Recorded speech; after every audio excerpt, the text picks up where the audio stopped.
you guys so much for joining me today. We have a great episode lined up, and if you can't tell already, I'm dressed for the occasion because we got a really hot episode coming for you today. We're going to be talking about controlling uncontrollable environments in spring and summer and hygrometric properties of gypsum. And with us today are two special hosts, Noe Alonzo and Justin Delk. Gentlemen, how you guys doing today? Doing good, Ulysses. Just trying to stay cool in this heat. You are looking cool, no doubt about that. Justin, how you doing, buddy? Doing fantastic.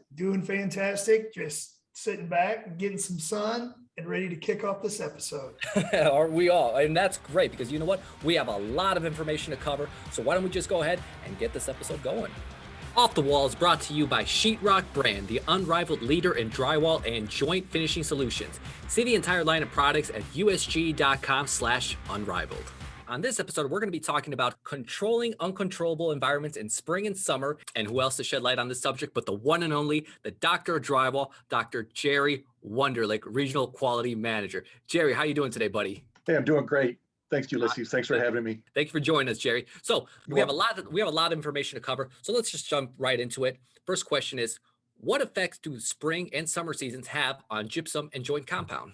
Sure, it's a great question. There's a lot to talk about with that topic. If you recall from a past podcast that we did regarding wintertime construction, temperature and thermal properties is a big issue with drywall.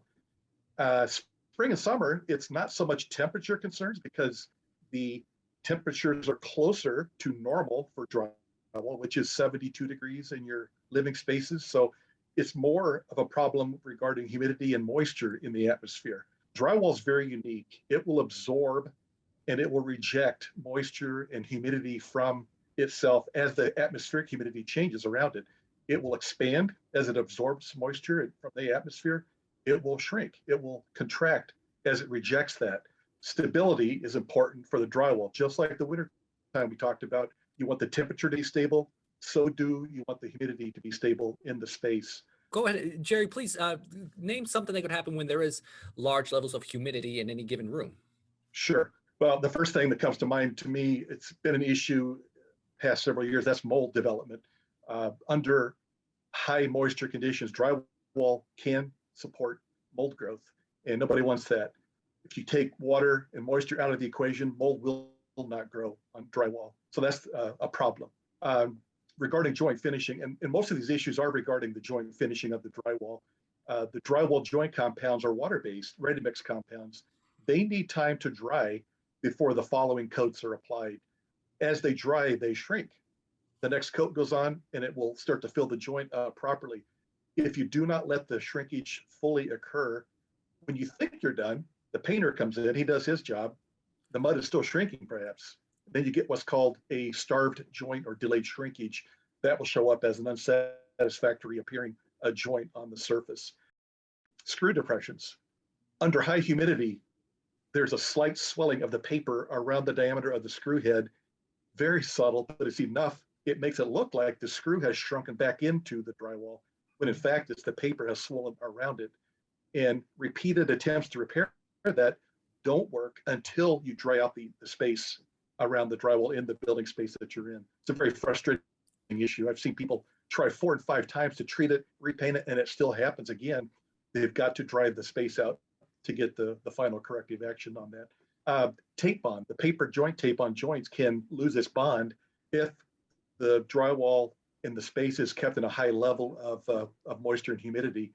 The painters have issues. I've seen discoloration of the drywall joints in high temperatures and high humidity conditions. So the painters' work will be affected by high moisture as well. All right. Thank you, Jerry. That was very informative. Noe, Justin, you guys, anything you'd like to add to that? So Jerry brought up a couple of great examples of what we call bond failure. If your taping joint compound takes too long to dry in a high humidity environment, you're just basically going to have a bond failure.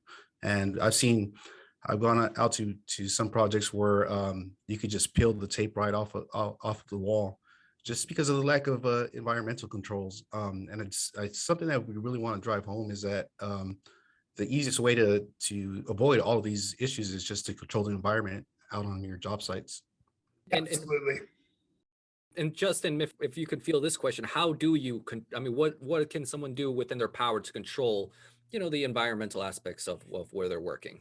In the summer and spring months, the easiest way to do this if you don't have controlled temperature is fans and open the doors and windows just to get the air moving. You need some type of air movement to try to control what you control. The number one way to fix this would be to turn on the AC unit and potentially use dehumidifiers.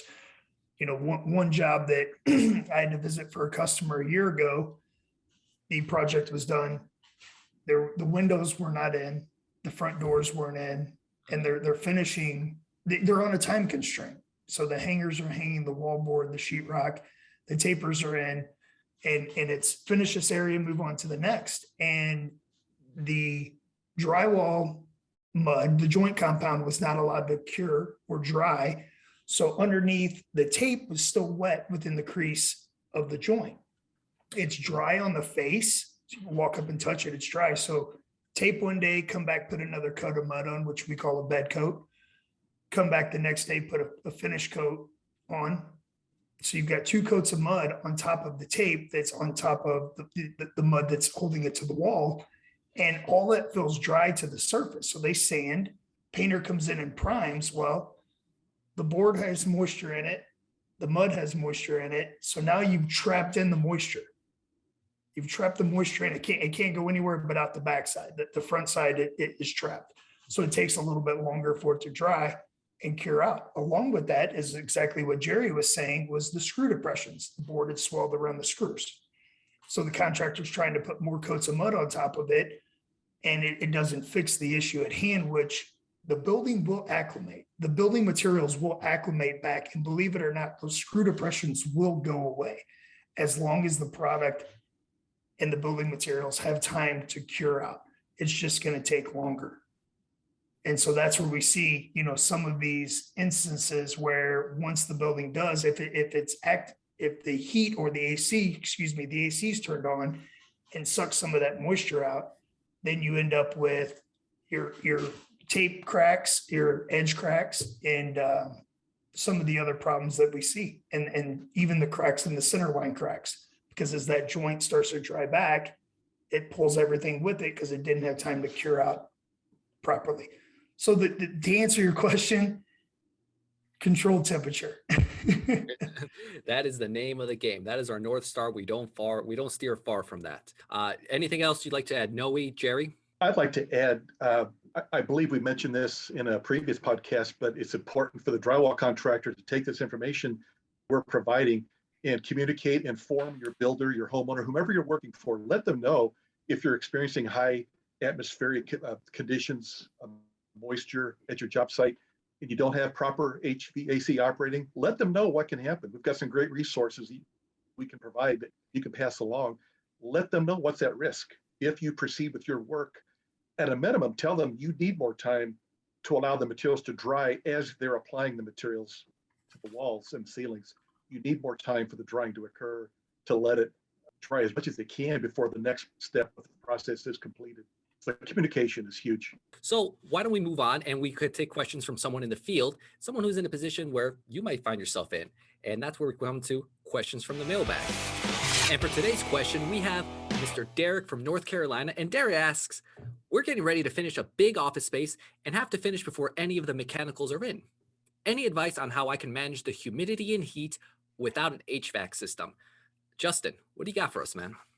Great question. Great question. We run into this a lot. There's a lot of job sites that are unacclimated that don't have the mechanicals in.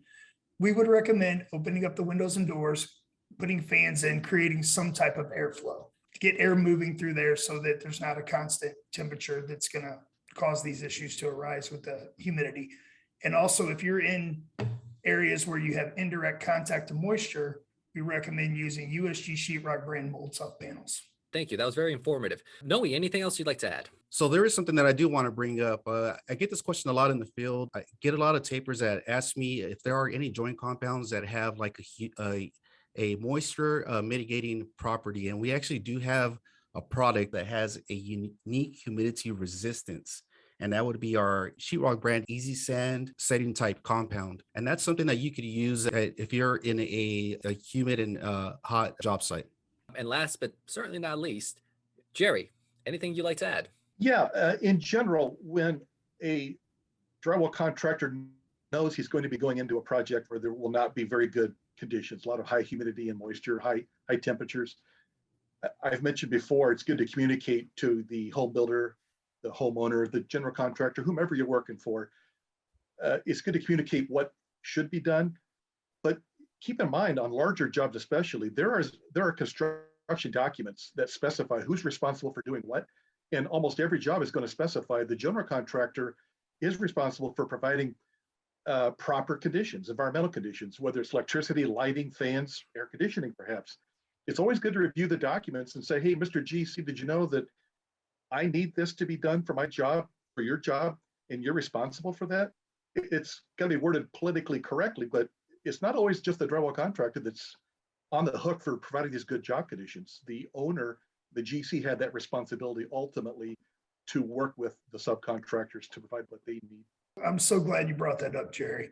In my experience, when I was running work, I would have the GC sign off on work that they wanted me to do that wasn't per recommendations, meaning they would sign off that I was doing this, even though we recommended to have the environment controlled acclimation. That way, my company was not responsible for any issues that happened on the back end due to the negligence of that. So for anybody out there, communication's key. And if they want you to work ahead of schedule without the proper conditions, get it in writing and to save you in the back end. And with that being said, it is time to say goodbye to our wonderful, wonderful friend, Mr. Jerry Wunderlich. Jerry, thank you so much. Again, we love having you by. They don't call you the doctor of drywall for nothing. Jerry, thank you so much, buddy. We appreciate you stopping by. See you, Jerry. Thank you, Jerry. You're welcome. Thanks. So to recap, today we learned how to create the proper conditions for installation and how to control and maintain the environment, whether it be through HVAC, fans, or dehumidifiers. And we also learned the importance of communication between all parties, between the workers, between the GCs and the homeowners. Make sure everyone's on the right page and have everyone know what the timetable for installation is going to be. And last but not least, know your products. Justin here touched on the fabulous USG sheetrock brand mold tough gypsum panels. And we mentioned the Easy Sand setting type joint compound. All right, guys, so that's all the time we have for today. But if you want to learn more, go to usg.com/unrivaled to get your unrivaled edge. And that's where you can do a deeper dive onto what USG has to offer. And that's where you'll find everything you need to tackle your next job. Make sure you subscribe to our YouTube channel, hit that like button. If you have any comments, questions, or suggestions for the show, tell us at usg.com/unrivaled. And with that, we have to say goodbye. Please join us on the next episode. We have much more great content coming up for you. And until then, please take care, and we'll see you soon. See you guys. Thanks. So long, everyone.